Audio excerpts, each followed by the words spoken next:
What are the exceptions to the rule? No consideration, no contract. A promise without consideration cannot create a legal obligation. The general rule is that an agreement made without consideration is void. Means here the consideration is necessary if the contract has to be done. And there are certain exceptions where an agreement is valid even without consideration. It is in section 25. Up till now we have studied that the general rule is that an agreement made without consideration is a void. But in certain cases, if consideration is not there, then also that agreement can be said to be as a valid. So there are certain exceptions. First is that the agreement made on account of a natural love and affection. It is in section 25 clause 1. Then the agreement to compensate for the past voluntary service. Section 25 clause 2. An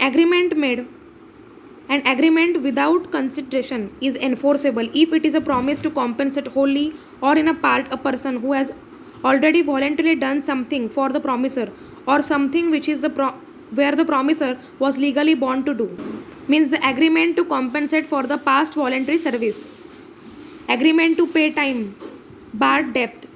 Agreement to pay time barred debt. It is in section 25 clause 3. Then completed gift. In the case of a gift, there is a no necessary factor for consideration because it is a valid for a donor to give gift to the donee without any consideration. And contract of agency.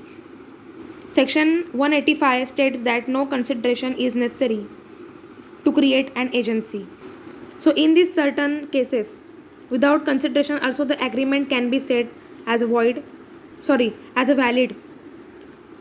First is the agreement made on account of natural love and affection. Agreement to compensate for the past voluntary service. Agreement to pay time barred debt.